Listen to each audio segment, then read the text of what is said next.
We're live. We're live. Episode 29? 29. Oh my gosh. I'm gone for a few weeks and it feels like we've done 15 episodes. This has been a good yin yang. I was in and out of the country for a bit. You were just out of the country as well. So maybe we'll hear a little recap of that. And our guest, I believe, is out of the country because he's never here. So it's a good international flavor. But Matthew, our best looking team member, is absent today. He's on daddy duty more than normal. His wife is, I think, just running errands or something. So he's watching his 17 and a half kids or whatever he has these days. So Matthew may join toward the back half of the show, but for now you're stuck with us. I'm your host, Caleb, and I've got my good friend, David, at Dave Can Read. If you're not following him on the gram, you're doing yourself a disservice. So if you're tuning in, let us know in the comments where you're calling in from. We've got shots fired already in the comments saying go blue. I'm going to say go green. We did get a wonderful double overtime win, classic Tom Izzo fashion against Kentucky 2 nights ago. So I'm still living off that. Matthew is apparently tuning in, just, too many loud screaming children in the background. So, man, this is fun. So today is a special day. David, I don't know if we like to celebrate birthdays. Are you a big celebration guy? You know what? If it's worth celebrating, I'll celebrate it. I'd say this is deserving. This is pretty cool. I just did an Instagram post at the Book Flipper and on my Facebook page as well. But ScoutIQ today, got my ScoutIQ logo way back here, turned 5 years old, which in software, we kind of joke like 2 years is an eternity. And, for us to get to 5 years, it kind of feels like in software years or dog years, it's closer to 75 years. So we are incredibly lucky to continue to serve this wonderful community. But we kicked things off. We actually, our morning call, we had a few subscribers sign up the first 4 days of launch. November 2017 was our first day. We sold some lifetime plans. So Musashi-san bought a lifetime subscription back then. So we appreciate that. He's still using it. Actually, 27% of our customers that signed up in the first launch period are still active sellers, which is crazy. They're still paying us more than maybe active sellers. Maybe they've moved on to other products. Maybe they're, unfortunately, maybe switched to a competitor. But 27% in a very high churn industry is pretty impressive. So that was pretty cool. So thank you for that. We've got guests tuning in from Barcelona, Michigan, Virginia, Washington, South Florida, not just Florida, but South Florida. And then they say, looking forward to meeting you guys in February. So what's going on in February, Caleb? I think our guest should actually kind of. Yeah. We'll let him fill all of us in. So we'll let him get in. This is Books and Bourbon. It's the show that talks mostly really business, but we kind of center our stuff around books and selling on Amazon, and then a little bit about bourbon. I was finishing my Instagram post. I need to grab a little bourbon. So we'll introduce our guests. We'll let him do a little promo here real quick, and I'll go grab some bourbon so we can do the show properly. So I don't know where he's calling in from. He's no stranger to my world. Actually, I had a friend recently ask if this guest was one of my business partners because of how often I mention him. So without further ado, my non-business partner, but a good friend of mine, Avery, welcome to the show. What's up, guys? How you doing? Can you hear me good? Hear you great. Audio good. Perfect. Is it coming from here?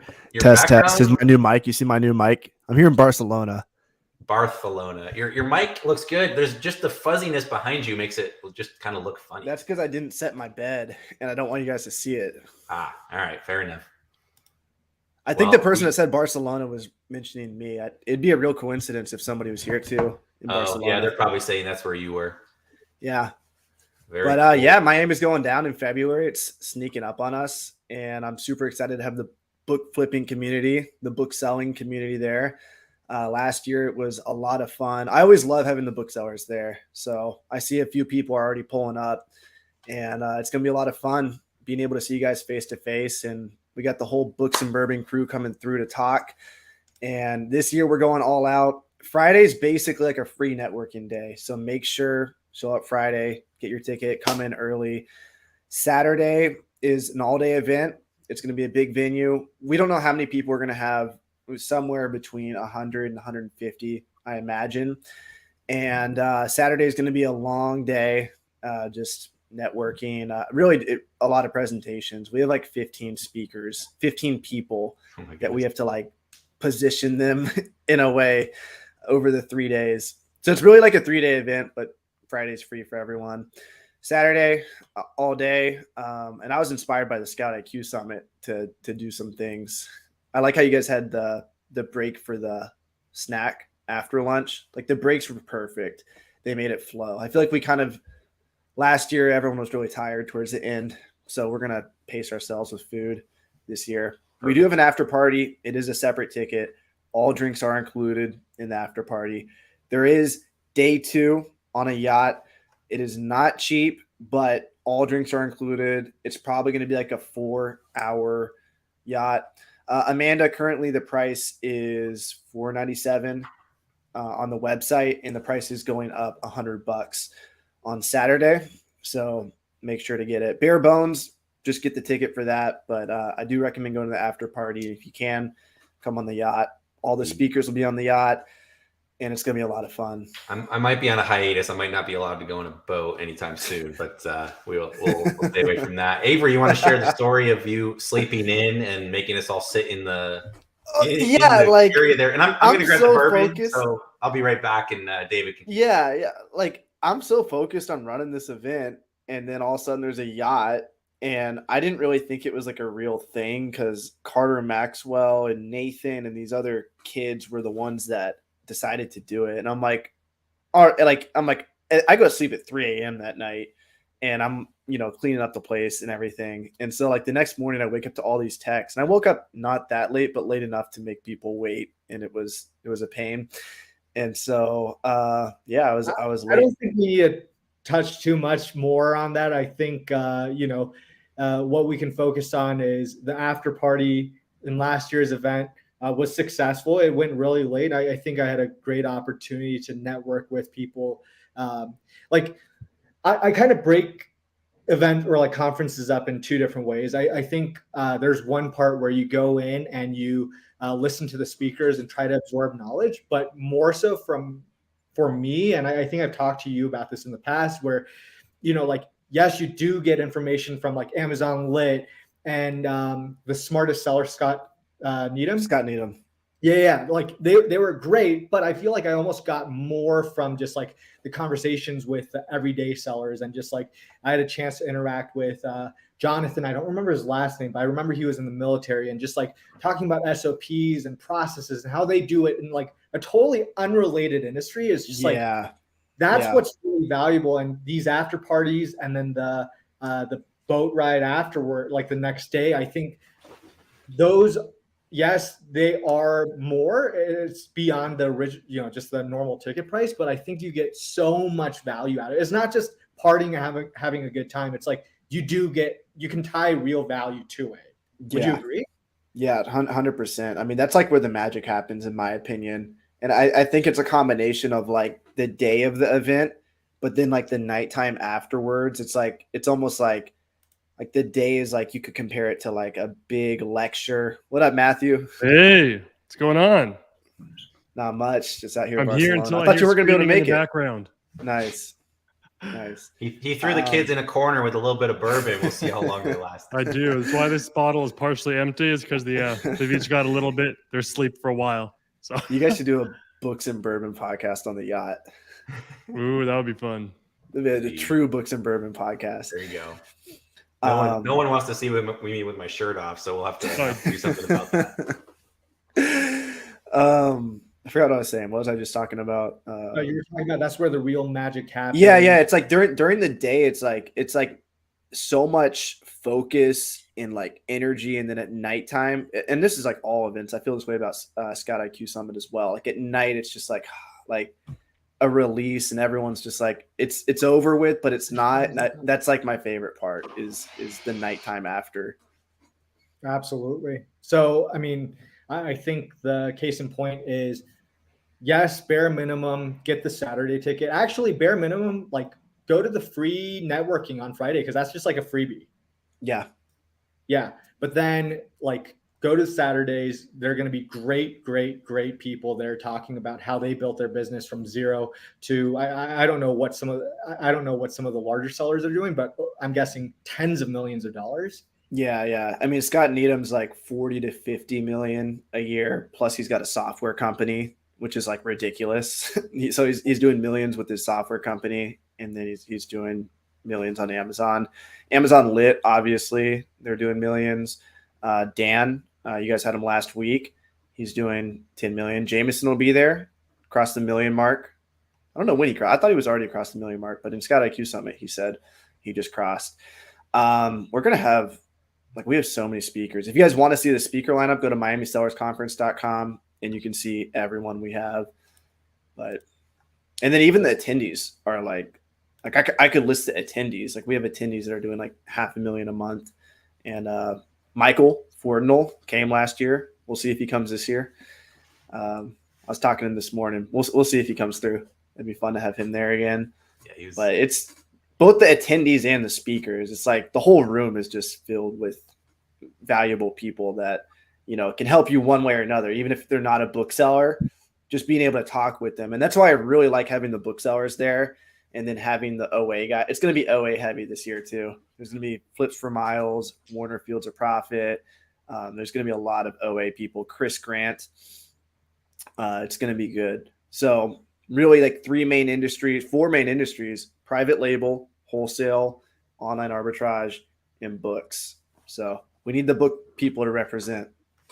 It's going to be good. We always joke that each business model is a sort of a religion. And so everybody kind of stands up and tries to say what they're really proud about and why you should convert to their religion and why books are better than everything else, or, OA is better than anything else. So it's fun. Come with an open mind. You might get converted. Maybe you'll stand firm. Maybe you'll kind of dip your toes into two different business models. Yeah, it's kind of refreshing too, just to see people do things different, even in the book world, seeing somebody do something 100% different, you're like, oh my gosh, there's ways to do things that I didn't think of before. And Diane, yes, you can get a scholarship. Just sponsor the yacht, and we got a deal. Here it is. I echo everything Dave said in terms of show up, and kind of the magic is behind the scenes. I remember Michael Fordnall and I, we kind of knew each other before, but we sat in the back and talked until you kicked us out of the room because we were being disrespectful. But we got to interact, and I learned a lot about what he's doing that actually led to a weight loss challenge. And, Michael's become a really good friend as a result of sitting in the back of the room. Dave and myself, and I'm going to miss all the attendees, Mark, I think Michael had a couple other guys joined us for dinner, went to a Peruvian restaurant, and just the conversation and what we learned was just wonderful. So we had the UK crew come through, those two guys. Oh yeah. So the speakers are great, the event's great, but kind of the magic happens outside of that space, and you can't really get that without showing up. Billy Flips is speaking this year. That's going to be awesome. Wait, walk me through this. How did you get kicked out? I keep hearing this. What happened? Did anybody get mad at you for talking? It was just annoying me towards the end. People were talking in the back, and then Caleb was like, "Oh, that was probably me." Yeah, I don't want to take full responsibility. Michael and I sat in the back, so I think David and I spoke first or second. We were up early in the day, so we did our talk, and then I went and kind of sat in the front, and then I saw Michael in the back and just went and started chit chatting with him. So we were pretty respectful. We were listening, but we ended up just talking a bunch, and there were other people too, and echoed. So events I think I'm still welcome back. I realize some people go to events and maybe they don't get much out of them. Maybe they just stand around the whole time. I can see myself doing that, actually, is the weird thing. I can see myself going to an event and not getting much out of it. But every single event I've ever gone to in the Amazon space, which has only been your events and then my event, I don't think I've ever been to another one. I just get so much out of all of them. I paid to go to the first 3 events that you ever threw. And every single time I could tell you the tangible outcome that came from it. Yeah. And maybe I didn't know it that day, but it happened months later. And I mean, if bookselling's your life, if Amazon's your life, I promise you that networking, maybe not my event, but any event you go to, you're going to build those connections for sure. Yeah. Can I chime in on that? Because I think there might be some people out there who are just misunderstanding this. if you go to these events, just the events in and of themselves won't give you the value.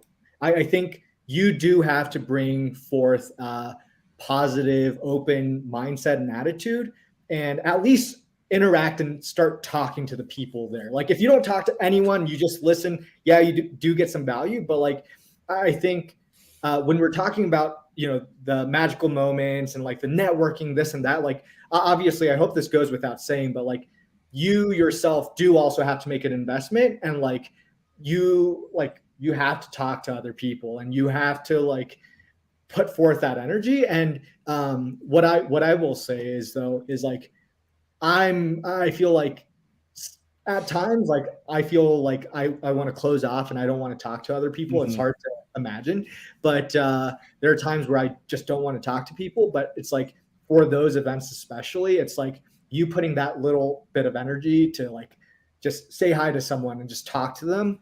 It's going to compound and just return so much more value in ways that you may not just see like OA and book guys talking. You may not think that you're going to get a lot of value out of it, but man, it truly is what you said, Avery. It's like, it's magical how value is created.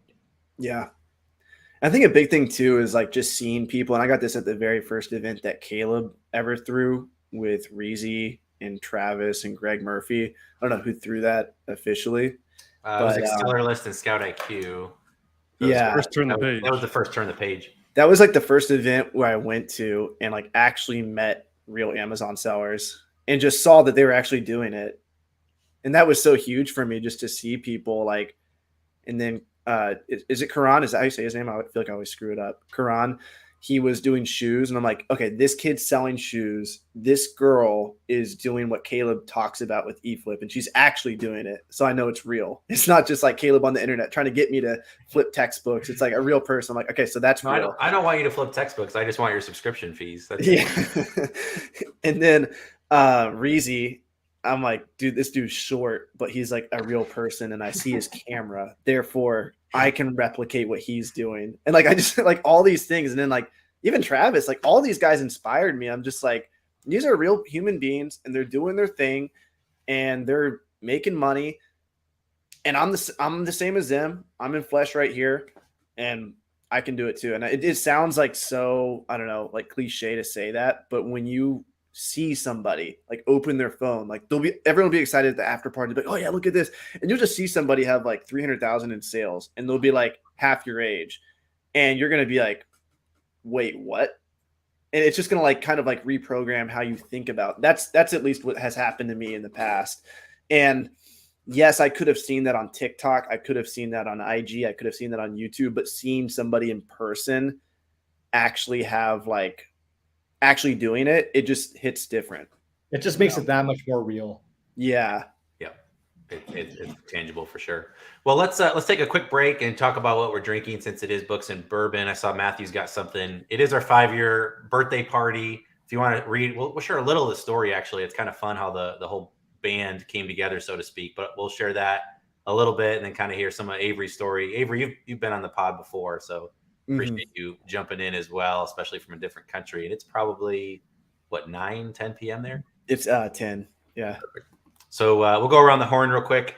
I'm not drinking much these days, but I've got a Calumet Farm. I'll be right back. So that should be it's pretty good. I'm about halfway through. Single rack black is what it is. It's a 10-year bourbon. So I've just got a little pour of that to enjoy. David, I know you're at work, so it's a little bit harder for you as the boss to do that. But so I've got coffee, but because it's the 5-year, I actually had this bottle of vodka sitting in my file cabinet, like unopened for at least 8 years. I swear, it's just been sitting there. I cracked it open today. It's not like the best vodka, but just to kind of like give you a perspective, it was $16. So I don't remember like when it was $16, but I'm guessing it was a while back. It's pre-inflation vodka. Did Matthew just go run to get a drink? I think he's getting a cup maybe, but he's watching his kids, so maybe somebody hit somebody else. I'm gonna go see if I can run and get a drink real quick. Give me 1 second. All right. I don't know how to remove me real quick. But I've got the vodka and the coffee, and so it's kind of like a poor man's espresso martini, except it's not espresso. It's not really a martini. And you're not a poor man. I'm not a poor man, so it's yeah. Well, we'll wait for the other guys to join us, I guess. I just looked up Absolute Vodka is $25 today is the list price. So wow. If you had invested in Absolute Vodka when it was 16, you would be up over 50% today. So not bad. It's not bad. Not bad. So I can talk a little bit about my trip. Because I feel like I have a nice way of tying it in. Or hey, here we go. All right. I gotta. My Airbnb host thinks I'm crazy, or the host, right? Because number one, I got his vodka. He doesn't know it. Number two, last week, 2 weeks ago, I did a webinar on this software, and the audio didn't work. That's why I bought this mic. And I'm like in my boxers. I just run down the hall. I'm like banging on his door. I'm like, dude, I necesito audífonos ahora. And he's like, what are you talking about? And he pulls out these gaming headphones with like a mic, and it's like perfect audio. And I just grab them and run back. And so this dude just thinks I'm crazy. You are crazy. So what are you drinking? Just straight vodka? Yeah, it's what you got, right? Yeah, but his is mixed with like 99% coffee. Dude, just chug it. David's is or mine is. Well, David's is. We need to wait for Matthew to get back. I want to get a photo of everybody. This will be my first shot. I'm not drinking while I'm here, but I'll drink once for this podcast. This is my first shot since Vegas. Well, no pressure. You don't have to. I don't want to be. I want to. I'll have one drink, and then I'm not going to drink till Christmas. So this will. Let me ask you this, Avery. So you're staying at an Airbnb in Barcelona. How much? Can I ask how much it costs to live out there? Yeah. This is $1,000 a month. I negotiated down. I get my own room. Like I said, the host lives here, so we have a shared kitchen, but it's basic. I have my own balcony. Pretty good deal. I was gonna fork out like $2,000 for an actual like apartment here. It was a pretty nice place, but it's just like I don't want to do that. I mean, $2,000. I don't know about other parts of the country, but here in Denver, I mean, $2,000 for like your own apartment's like about right, especially. Yeah. And I don't even know if like what it would have been like for $2,000. Like some of these places didn't even look that good. So I found this and it was like nice, negotiated down. It's near like all the places where I do jiu-jitsu. Not all the places. I do jiu-jitsu at one place, but it's close to where I dance, do jiu-jitsu. And so I can just wake up and walk. And so that's huge. Would you say go ahead. There's a grocery store like right below, so I can go get food whenever. Like it's nice. Would you say that your cost to like live out there is pretty low?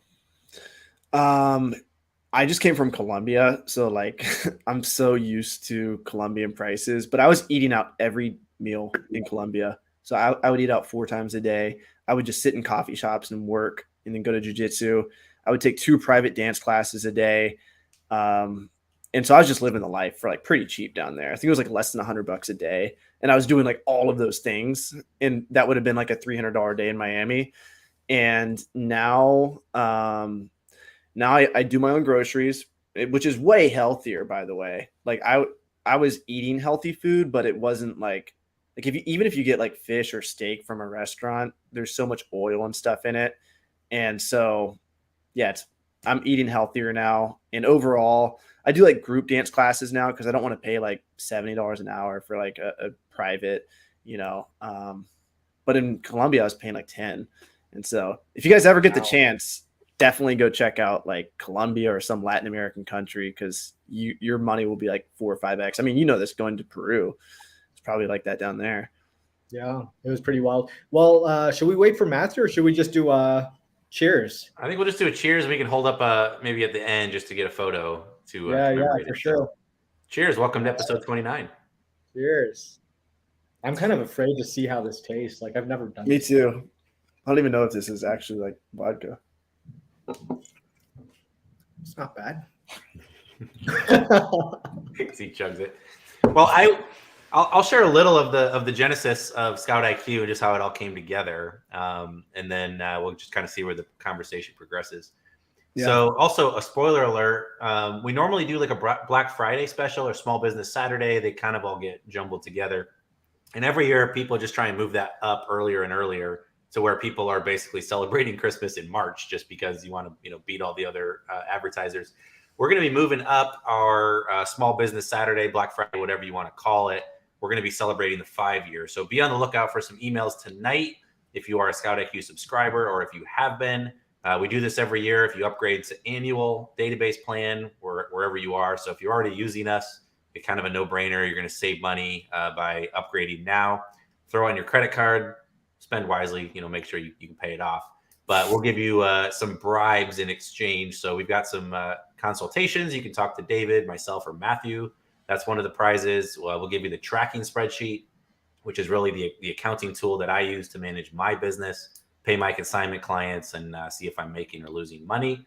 We've got some barcode scanners in play. And then we've got some ScoutIQ swag. We got those hats that David's wearing, along with some t-shirts. So be on the lookout for that email. If you are already an annual customer, you can't upgrade anymore. We apologize. If we'll give you a way to enter a raffle, and we'll give out some of those awards as well. We don't want to discriminate against our customers. So be on the lookout for that in the Facebook group, as well as on email. And don't miss your chance. It'll be over the next couple of days, so you have some time to make some decisions. And Matthew is back. We just did a little promo for our Black Friday turned 5. What'd you do? Go chug a whole thing of bourbon? I did. Yeah, no. Kids keep coming out and going back in and coming out and going back in, but I'm here now.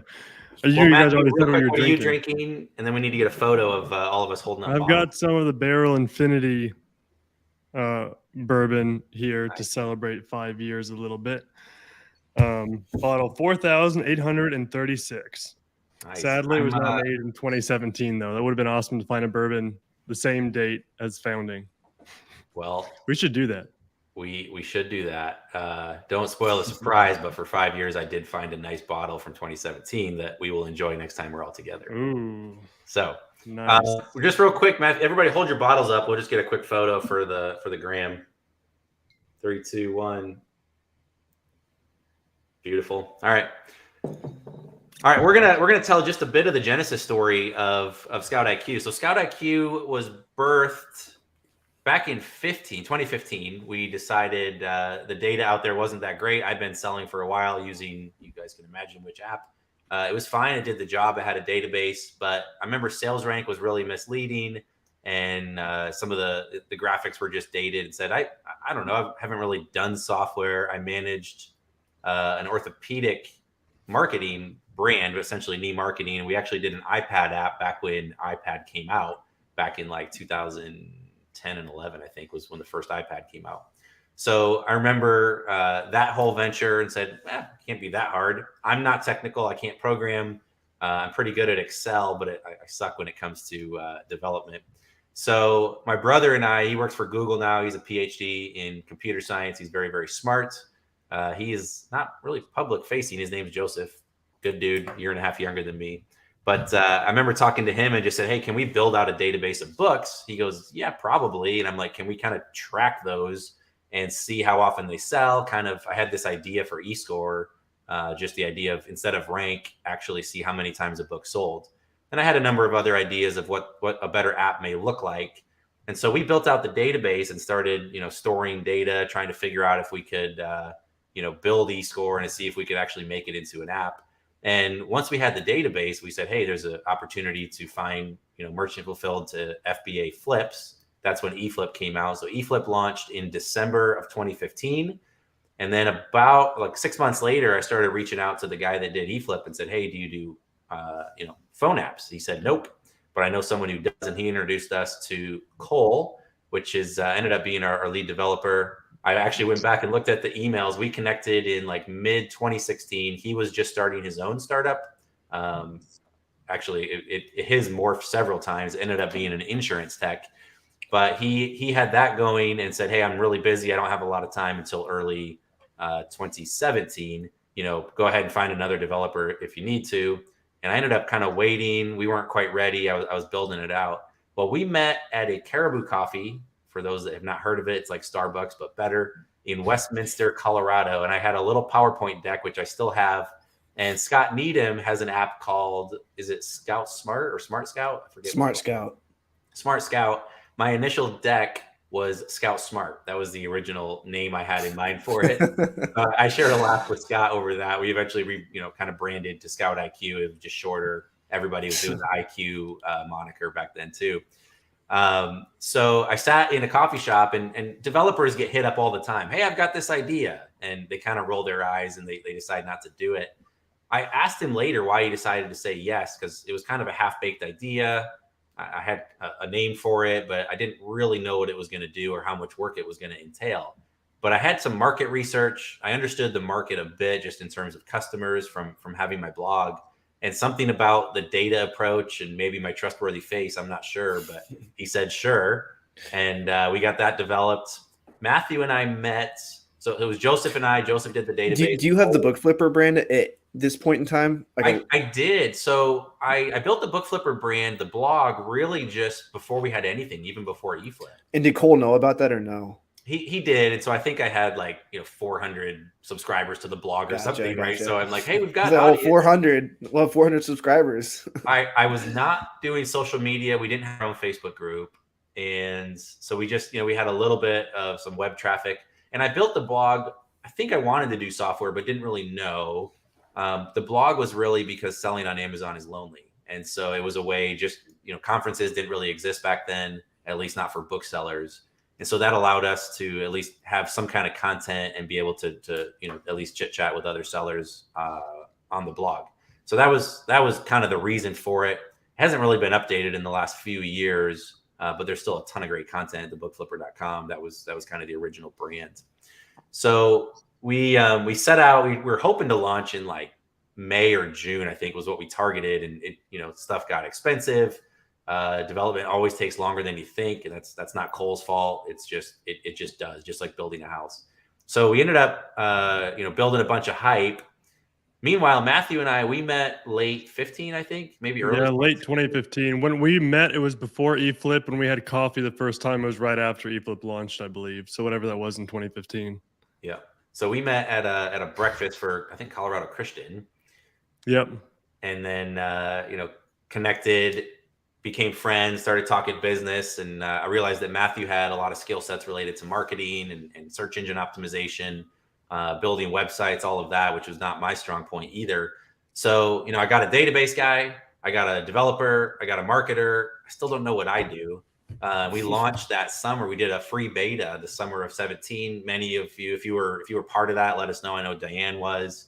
Avery, were you part of that? I would imagine yes. Wait. What was it? This was the free beta that we rolled out. Yeah, no, you know what I did? I remember this. I downloaded it, and then one thing went wrong, and I was like, this doesn't work. And then so I stopped using it, and then a month later, you're like, everyone gets it for free or something like that.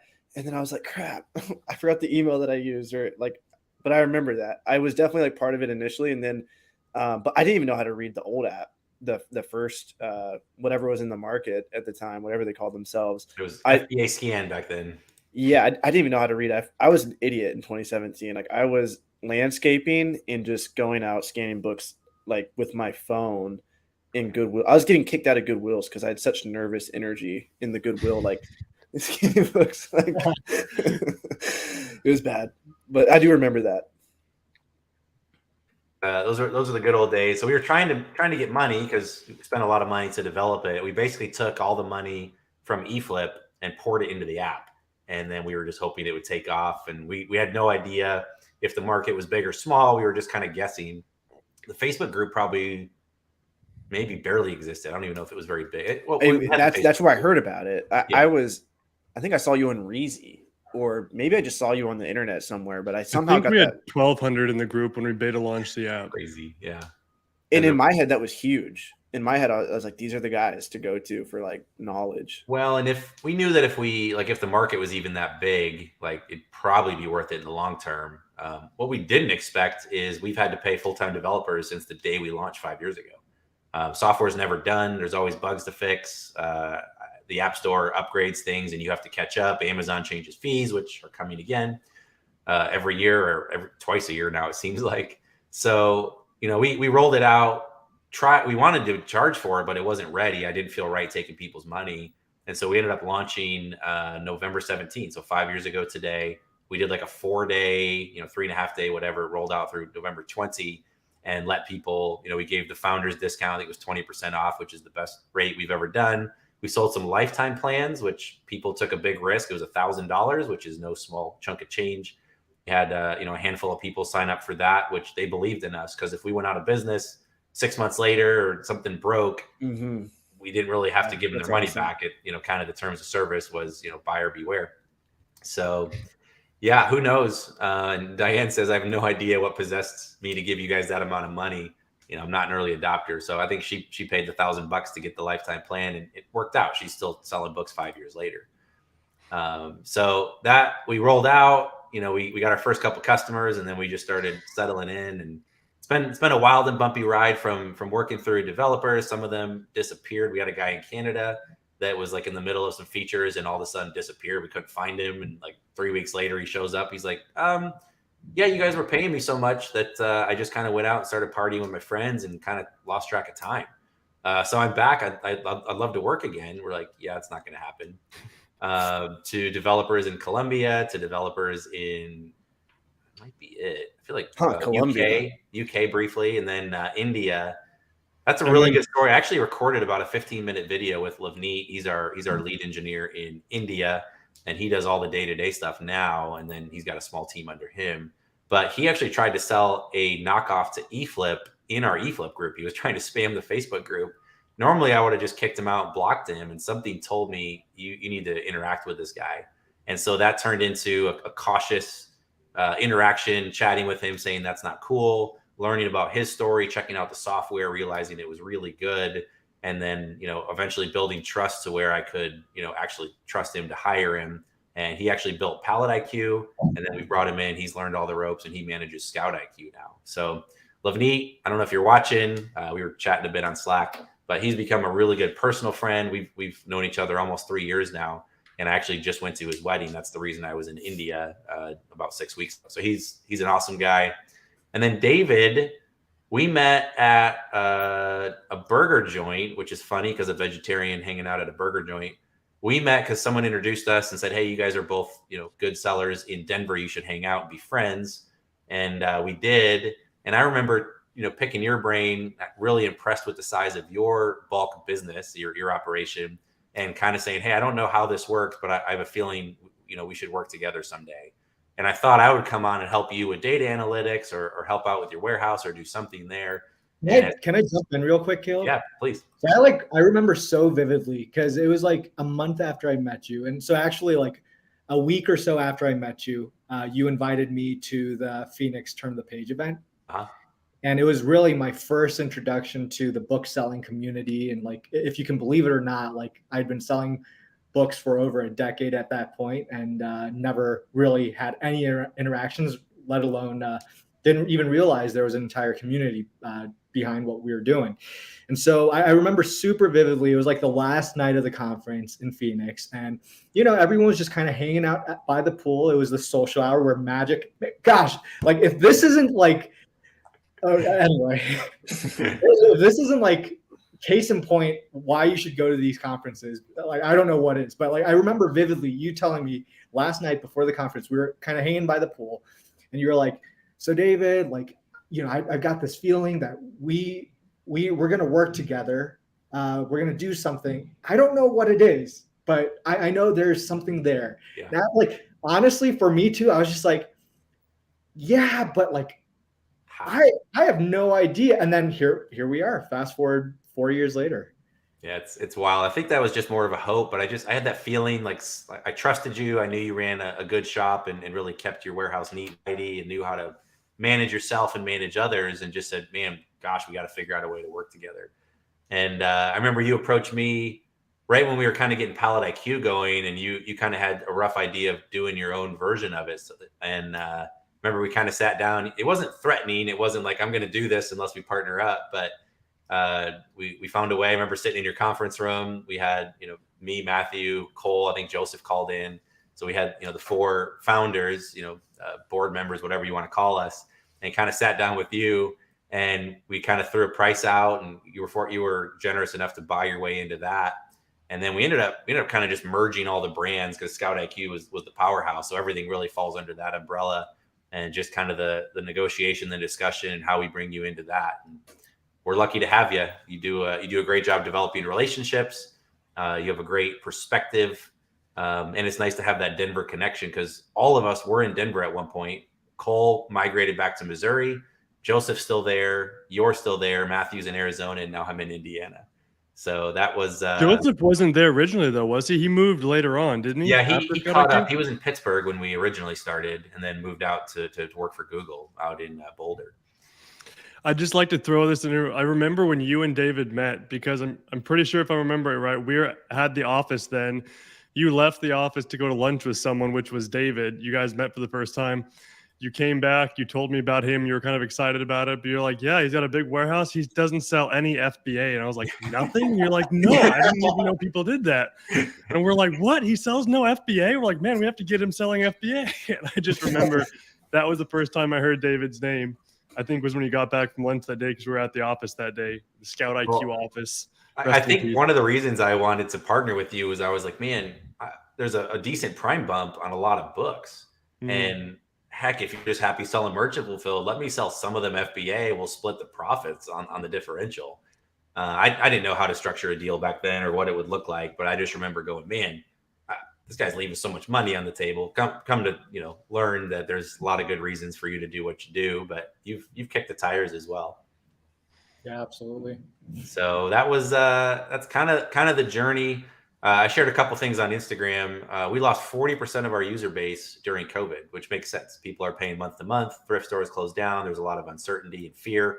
And so we watched our, we had a steady stream of growth for, the first couple of years. And then March 2020 hit, and we lost 40% of our user base. And so we had to tighten the belts. We didn't lay anybody off.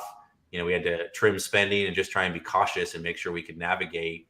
And then, we went kind of viral thanks to Daniel Dos Santos on Instagram, actually, or TikTok rather. TikTok, yeah. I remember getting a bunch of customers, like more than normal, and reaching out to Matthew and going, "Hey, Matthew, what's going on?" He's like, "I don't know, some affiliates getting some of these."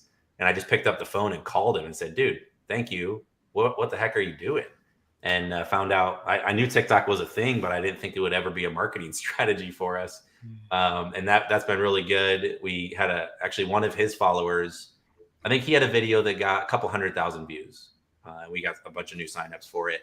The next weekend, one of his followers that bought his course, so he's kind of similar to Romer in that he built a course and just kind of gave that away and was trying to do affiliate revenue. One of his followers posted a video as a husband and wife that just said, here's what we do on our weekends to make some money. And that thing went viral to the tune of 2 million views. And, that was probably our best day of customer signups ever. We were just kind of blown away at the power of TikTok. So that was kind of our low point back to a high point. And then Matthew actually talked to me. I don't think we've shared this publicly, but I don't care if we do, but we made the Inc. 5000 list. So I read the Inc. business magazine growing up as a kid, and always look forward to the Inc. 5000 issue where they highlight a bunch of companies. It's the fastest growing privately held businesses. Michael Fortinall with Franklin Media has been on that list a couple times. And Matthew was kind of researching it and said, I think we actually hit the metrics this year. We could apply. And so we did. We came in at number 1,425 out of 5,000. And fortunately, we're located in Indiana now. We're the 13th fastest growing company in Indiana, privately held. So not public companies. And it's only companies that, submit the fee and actually say, hey, compare us and look at us. But still, pretty remarkable achievement. It's kind of cool as a kid to read that and then actually get to kind of live that dream out. So that's a little bit of the history of us. Today, November 17, 2022, celebrating 5 years. So that's worth a cheers, but cheers to all of you. Cheers. Avery, you've been a big part of what we've done as well. Let me cheers at least. I don't know how much of it was a strategy versus how much it just kind of worked out that way, but we built really good friendships with you, with Steve Rakin, with Reezy. He hasn't done a ton in the book space lately, but Mike Resendez, Jim Pickens, Daniel Dos Santos. I'm definitely missing some names. Everyday FBA, I think Josh. So there's a bunch of people that have just been really friendly towards ScoutIQ. Did you say Rakin? I did say Rakin. Okay. And so we've had just some tremendous affiliates. It's been awesome to have you guys out as speakers, to buy you dinners, just to be invested in your success and your growth. And in return, you've sent a lot of people our way. So I'm not wearing a hat, but I'll tip my cap to that. And just, I guess David could tip his cap for us, but appreciate what you've done for us. It's been really fun to see your journey, and thanks for, in some ways partnering with us. You get paid to do so, but you don't have to. And your brand. I paid to go to all those events starting out. and your brand is much larger than ours, just in terms of reach. We don't have the social media reach and presence that you do. So thank you for using that platform and leveraging that and helping us out. That's been tremendous. 100%. Thank you for teaching me how to do all this. Yeah. So that's my story. Matthew or David, you want to fill in any of the colors along the way there? Otherwise, we'll kind of jump in and do a little Q&A and hear more of Romer's story. Nothing from my end. No, I think that was a good summary. It's crazy. It's been 5 years already. Yeah. Part of it, thinking back, seems like it because there's so much we've done. Like just for that celebratory post on Facebook, going back through all the photos of our events and putting those community photos together, it's just cool to see all the different states we've been in and places. And that wasn't even all the photos. That was just the 5 photos that fit. There was like 12, 15 group photos that we've taken throughout the last 5 years, which is just really cool to see all the different faces and memories and stuff with each one. We have a pretty special community that's here. And so it's cool to look back on that community over the past 5 years and how it's morphed and changed. And yeah, it's just inspiring seeing people like Avery, seeing the first conference up until now, and a ton of other stories like that where people have grown over the last 5 years. It's just really cool to see. Yeah. 5 years is a long time, but it's also like, in one sense, it's like it flew by. But then in another sense, you look back and you're like, that was a long time ago. Like I look back to when I was driving in California to meet you guys for the first time, and that literally feels like an eternity ago. Even Phoenix, when I met David, like that feels like so long ago. It does feel so long ago. In another sense, like I'll just see a Facebook picture and I'll be like, yeah, that was not that long ago. Time is a weird thing, but it makes you think like, what do the next 5 years have in store? Yeah. So I have this theory that like your 20s are great. Well, so your teens, obviously, like you're growing and you're going through adolescence and all that. Your 20s is when you're really like setting yourself up, personal life, professionally. But like my true belief is like the 30s are like when things happen. And so like I know Caleb, you and I are around the same age. We're in our early 30s, and I'm like so looking forward to the next 5 years. I know Avery and Matthew, you guys are a little younger than us, but I think 5 years you guys will be in your 30s as well, right? Yeah. Yeah, we're both 27, right, Avery? Yeah. Yeah. It's wild, man. That is. And again, we've talked about like the startup, scale up, step back mentality. And Romer, you embody the startup phase. Just, put your head down, just go work, hustle. You're going to make mistakes. You're going to fall on your face, but you're not afraid just to take risk and shoot from the hip and just do it. And I really admire that about you. And that's something you can do in your 20s when you're, you don't have a lot at stake. There's not a lot of risk, and you got a family. lot of yeah. So follow in those shoes for sure. Except for Matthew has done that as well, although he's got much more family than you. And yeah, you just got to do it strategically. You do. Yeah. Well, cool. Well, Avery. Romer, or go ahead, Matthew. I was going to say, Avery, while we're on the topic of meeting people, you should share real fast how you and me met Diane the first time. Yeah. Do you remember that story? Yeah. We were doing the Wim Hof breathing method, which is like, you literally look like a maniac when you do this. You go, and it's 4 dudes. It's me, Matthew, Rakin, and who else was? Somebody else was with us. Someone else was with us? Maybe it was 4 people. Maybe it was just us 3 actually, but It might have been. I thought we roped somebody in. Maybe I think there was like some attendee that was like, yeah, let's do it.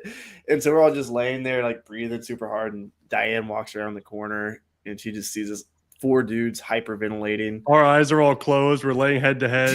I think we're like listening to music, like meditation. Avery's music. shirt is off like normal. Yeah, getting those sun rays in. But yeah, like that's why you should attend events so you can Wim Hof.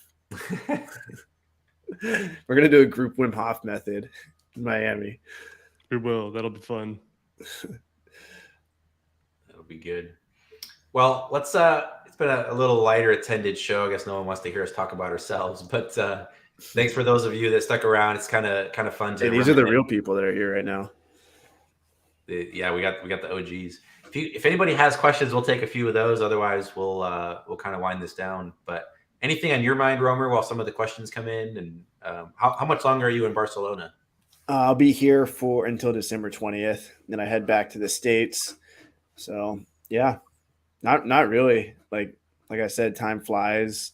I learned so much business principles just from you and your blog over the years, and like scanning books is like the first business that I actually like learned about buying inventory, selling it, and then unintentionally learned about social media marketing, just posting all the time. And so like this community has given me so much. And so thank all you guys for that and for continuing to put content out there and continuing to serve. And you've literally innovated the space too. Like, even though the other guys copy everything you do, like it's pretty cool that you can make a small shift in the market and have the whole market go up, Well, so. it's one of the benefits. It is annoying, and Matthew and David have seen me at my worst when it comes to just frustration levels. But at the same time, I understand that competition is great for a community and for a market. It sharpens us. If we're not sharp, we're going to fall behind, and same thing for them. And so the customers are ultimately who benefit from that. So it is frustrating. It's difficult to protect. There's not a lot you can do to protect software. They're not stealing our code. They're just copying the look and feel. And so it is what it is, but I understand that the customers ultimately benefit. So it's been fun to push the market. Yeah. There's some exciting tech coming, both from us and from other people, and the market is just going to continue to innovate and get stronger. Yeah. Yeah. Speaking of software, we got a big software company to sponsor the yacht this year. Have you heard of Carbon 6? I have. Yeah. They're sponsoring the yacht. That's Vanessa. You remember Vanessa, the IP girl? Yeah, Vanessa Hung, I think. Yeah. She's an ambassador there, and she recommended them. So that'll be cool. Yeah, they're like a umbrella company for a lot of other brands. Yep. Yeah, we're getting a few other sponsors. Obviously, ScoutIQ, I would love to have your name on the somewhere. I don't care if you guys buy one round of, just buy this bottle and I'll say ScoutIQ sponsored. We'll sponsor. You've always been good to us, so we'll make sure something good. That was the real reason why I came on this podcast, was just to ask publicly. Perfect. Well, we can't turn you down in front of everybody. Bill too. Where's Bill at? Bill might come through. It'd be nice to have. It's just nice to have Bill there, I feel like. Bill's good. Actually, he came through and finally visited me in Warsaw, Indiana. We had lunch and walked around the city, and I showed him some of our cool stuff in our tiny town. Dave and Matthew know they've been here, they've experienced it. Romer, you still haven't visited. How about I come in January? I can commit. I don't think you want to come to Indiana in January. Do some ice baths in some lakes. We can do some ice baths. We can do some ice fishing. We can do some snowshoeing. It's a good town, and Bill actually ordered a number of ridiculous shirts that had like crazy book prints and patterns on them, and he was going to wear those in the back of the room in Vegas and literally just switch them out every speech essentially. When's the next ScoutIQ summit coming up? We're hoping to do 2 next year, probably one East Coast, one West Coast, but we haven't locked anything in. I know Acceleralist wants to get Turn the Page going again. I've been talking to Travis a little bit, so we'll see. There'll be some more events now that we're at least past a lot of the concerns of COVID. We were just being cautious there for a while, and then the world got restarted, and we said, "Hey, let's go do it again." Yeah, it'll be fun. I look forward to those. Yeah. Well, let's just do the geek out moment. There's not a lot of questions here, so let's do the geek out moment. We'll go around the horn here, and then we'll kind of wind this down. Junkman is throwing out. I'll see you. Matthew's out. There it is. I was just gonna say, Matthew, he's been dreaming about a ScoutIQ cruise, and Junkman just threw this out as well. So maybe I think that's a great idea. They're pretty inexpensive. It's a good way to network and hang out. And Dave, you talk about meeting people and and hanging out in the edges or the fringes of the actual event. And a cruise would provide a ton of opportunity. Yeah. Yeah. So, well, let's do geek out moment. It's just something we're nerding out about or just interested in. And just kind of go around the horn. It doesn't have to be business related. It doesn't have to be books related. It could be anything. So Romer, you want to jump Dang, up? put me on the spot there. What am I geeking out about right now? You guys go first and then come back to me. I got to think. I can jump in, Caleb. Let's do it. So, I mean, similar to like the conferences, like I guess when I'm not actively participating in the organization of the conference, like I actually spend most of my time not in sessions. I actually bail on most sessions, and I like go hang out in the lounge area and talk to interesting people that I meet there.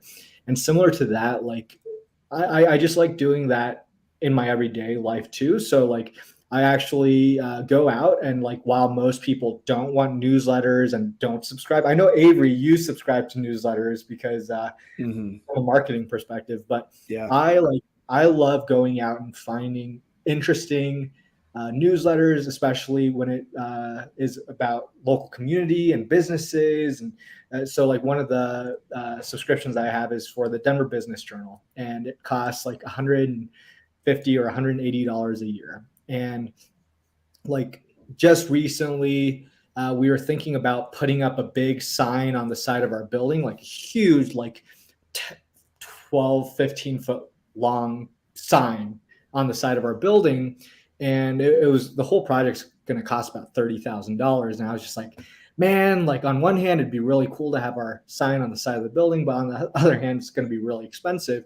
Well, guess what? I opened up my inbox like 2 days ago, and the Denver Business Journal had literally an article right in the middle of the Daily Digest saying, City of Denver announces grants for like external signs for local businesses. And I'm just like, oh my gosh. And so I guess that's my geek out moment, is just like all those like niche and like Denver Business Journal is not that obscure. I think a lot of people subscribe to it, but just like those type of journals, and like I subscribe to the local business chambers, like newsletters and like all of those. And I think that's kind of my geek out moment. It's just like, I didn't really realize how much value it was bringing me until like just a few days ago. I was just like, honestly, if we get this grant, just in itself, will probably be worth tens of thousands of dollars. And so you just never know where the value is going to come from. So just like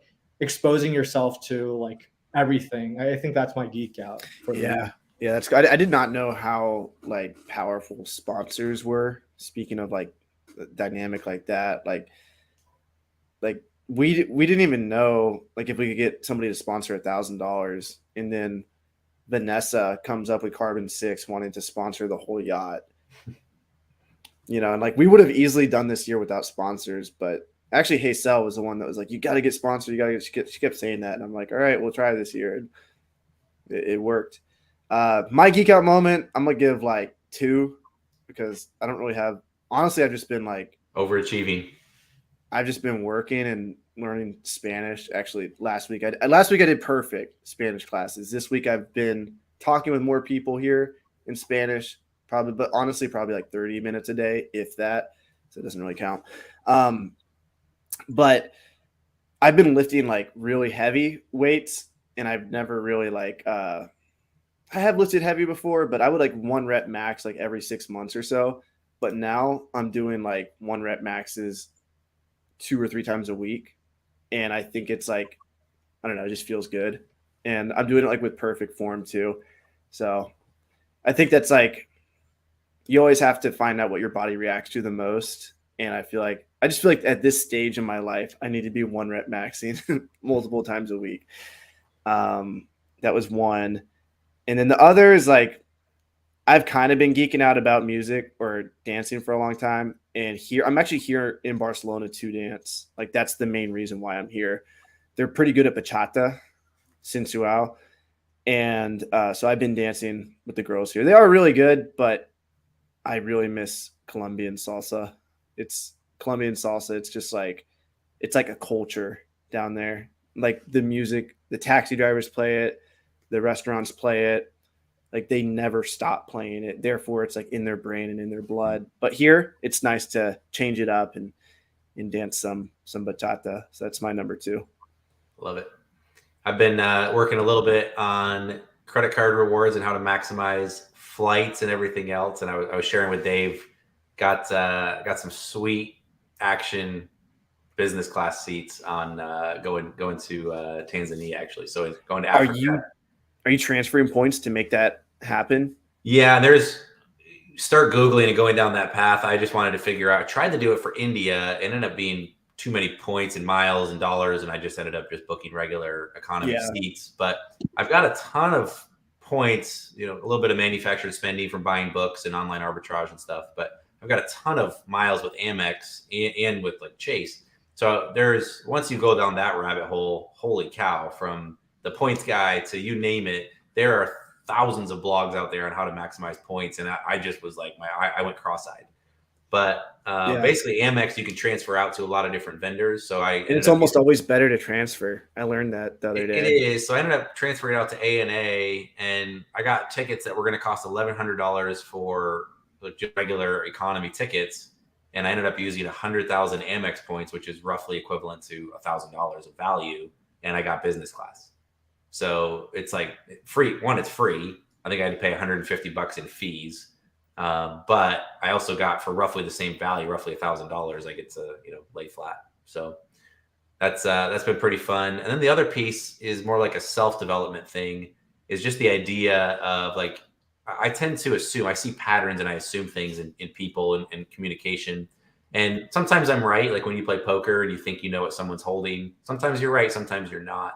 And I've just been really fascinated by, we all know the phrase, what happens when you assume makes an ass out of you and me. And I've just had a couple things come up just in some negotiations and some communications with, friends and business colleagues where I've assumed things and just was a little bit off. And it's just fascinating how when you come back humbly and say, hey, let's just clear the air. I think I'm off by a little bit. Here's what I'm seeing. Here's what I'm picking up. Is this what you actually intended? And when you can have that conversation, things really open up. So just something fun I'm learning about myself. Never stop learning. I'm 34, about to be 35. I'm old compared to you, Romer, but I think it's fascinating just to go, hey, analyze your day, analyze your conversations, and say, how can I? Have you read Gary Vee's new book? I think I have a copy of it because he forget the name of it. Giving away NFTs if you bought 12 next steps or something like that. I think it's like 12 and a half something. 12 and a half. Yeah. I'm thinking of Jordan Peterson, 12 Rules of Life. I did just 12 Rules for Life. That was great. Yeah. Yeah. So 12 and a half actually talks a lot about that, but more in the sense of like being a leader in your business and really being a leader in your business and not assuming that the people that work for you are stupid. And so like if somebody makes a mistake, you can easily get in the rut of being like, oh, this idiot. But really, they probably just did what you told them to do. And you're assuming that they're less intelligent in the way you communicate with them. And so and I don't think a lot of people can do this, but it's about being genuinely curious. David can do it, of course, but being genuinely curious of why something was not done correctly, but not being like a sarcastic asshole when you approach somebody. So like, hey, why did you stack the books, barcode down? Like, why did you think that was a good idea? But actually asking it, and like not asking it like, why the hell would you do that? But asking it like, and I feel like there's an art to it, because I feel like even if you try to ask it and not be mean, I feel like you can still kind of like have like a negative connotation to it. But I think that kind of like is the same thing you're talking about, like actually trying to get clarification for what's actually happening, because you're thinking one thing's happening, but in reality, you just assumed, and that is like, that is an art. It is. And being humble enough to come back and ask it, and then ask it properly. Yeah. Ask it properly. Yeah. The interesting thing I'll leave with this thought is like software, there's no one to blame but yourself. If you wrote it or you had somebody write it, software literally does what you told it to do. It's just literal. And bugs pop up, and usually it's when you didn't think of an if-then that comes into play. And there's no one to blame but yourself. It's just doing what it's told to do, unless you believe in artificial intelligence and sentient code and everything else. But with people, like you said, it really comes back to systems, and your people typically do what you're leading or telling them to do. And so I think it's always good to as your first read into the situation, go, I wonder what I did to contribute to this. And when you are willing to bear some or all of the blame, I think that opens it up to much better conversation. 100%. Cool. Well, thank you for joining us. Thank you for staying up late. Hopefully you still have to go dance some bachata, but we will say one final cheers. They don't start until 11 here. It's crazy. You're good. We'll say one They final stay out cheers. till 6 in the morning. Oh my goodness. And we will look forward to Weeknights. seeing you in Miami, February 18, 19. Cheers. See you guys in Miami.